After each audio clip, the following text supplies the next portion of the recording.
আমি হ্যাপি নেই, আমি ভালো নেই, আরও ভালো থাকা দরকার ছিল, আরও অনেক কিছু করা দরকার ছিল, আমার নিজের করা দরকার ছিল, আমার ফ্যামিলির জন্য দরকার ছিল, আমার বাচ্চাদের ফিউচারের জন্য করা দরকার ছিল।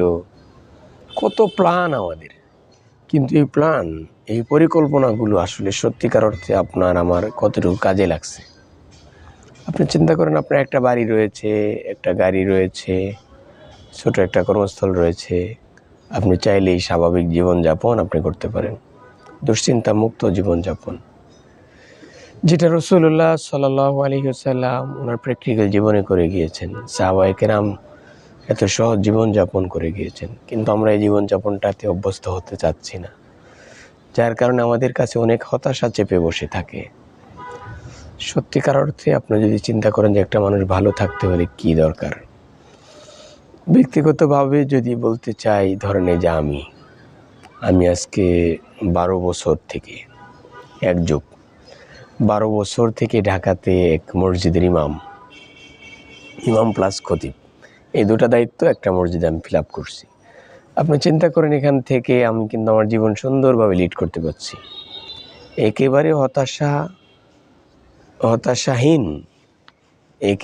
হতাশাহীনভাবে জীবনযাপন করা সহজ হয়ে যাচ্ছে। কিন্তু চিন্তা করেন, আমরা অনেক সময় অনেক বড় পদে চাকরি করে, কিন্তু তারপরেও মনের মাঝে স্যাটিসফ্যাকশন থাকে না, একটা আত্মতৃপ্তি থাকে না। কিন্তু ছোট একটা প্লেসেও কিন্তু আপনি ভালো থাকতে পারেন। এই যে ধরেন, আমার জীবন থেকে 12টা বছর কিন্তু এই প্লেসটাতে কেটে গেল। আমি কিন্তু আমার ফ্যামিলিকে নিয়ে, পরিবার পরিজন নিয়ে, আত্মীয় স্বজন নিয়ে, পাড়া প্রতিবেশী নিয়ে, আমার এই পরিবেশকে নিয়ে পার্সোনালি হ্যাপি থাকা কিন্তু যাচ্ছে। কিন্তু আমরা আমাদের সমাজে অনেক সময় হরহামেশা দেখতে পাই, অনেক পয়সা কামাচ্ছে, কিন্তু তারপরে আত্মহত্যার পথ বেছে নিচ্ছে। সংসারে শান্তি হচ্ছে না, অনেক পয়সা ইনকাম করছে, ভালো ফ্ল্যাটে থাকছে, আলিশান ফ্ল্যাট, 40,000, 50,000, 20,000 টাকা ভাড়া দিয়ে অনেক ভালো ভালো ফ্ল্যাট এসে থাকছে, কিন্তু হতাশা, মাস শেষে পয়সা থাকছে না, ফ্যামিলির খরচ বিয়ার করতে পারছে না, কত টেনশন চিন্তা করেন।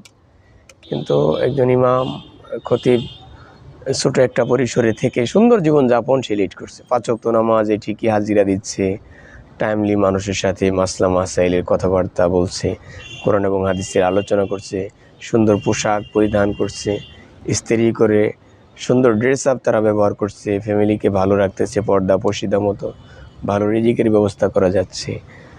তাহলে এই পৃথিবীতে বেঁচে থাকার জন্য কত পয়সা দরকার বলেন, কত টাকা দরকার, কী লাভটা? এই যে 12টা বছর আমার এখানে কেটে গেল, নিশ্চয়ই আপনিও যেখানে থাকছেন ওখানে অনেক বছর কেটে যাচ্ছে, কিন্তু হালাল পথে থেকে আমাকে জীবনযাপন করতে হবে।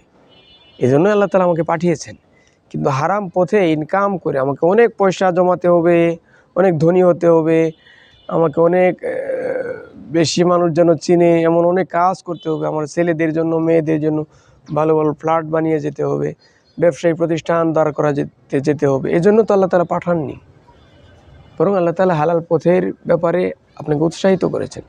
আল্লাহ তাআলা বলেছেন, ওয়া ইয়াত্তাকিল্লাহ ইয়াজআল লাহু মাখরাজা ওয়া ইয়ারযুকহু মিন হাইসু লা ইয়াহতাসিব, যে আপনি যখন আল্লাহ তাআলার উপর ভরসা করবেন, আল্লাহ তাআলা আপনাকে এমন এক পথ থেকে, এমন এক সোর্স, এমন এক সুযোগ আপনার জন্য করে দিবেন, যেটার দ্বারা আপনার ফ্যামিলিকে নিয়ে আপনি হ্যাপি থাকতে পারবেন।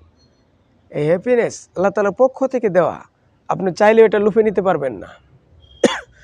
এই জন্য সম্মানিত শ্রোতামণ্ডলী সকলকে আমরা বলতে চাচ্ছি এটাই, যে আমরা হতাশাহীন জীবনযাপন করব, অস্থির হব না, খুব তাড়াতাড়ি একটা জিনিস পেতে চাবো না, ওয়েট করবো, আমরা স্লো মোশনে আল্লাহ তাআলার কাছে বলবো যে আল্লাহ, স্লোলি এই জিনিসটা চাই আমি, আপনি ধীরে ধীরে দেন আল্লাহ, আমি এত তাড়াতাড়ি চাইনি আল্লাহ, আপনি আমাকে হালাল পথে আমার এই আশাটা ফিল আপ করে দেন আল্লাহ, আমার হালাল আশা হালাল ওয়েতে ফিল আপ করে দেন।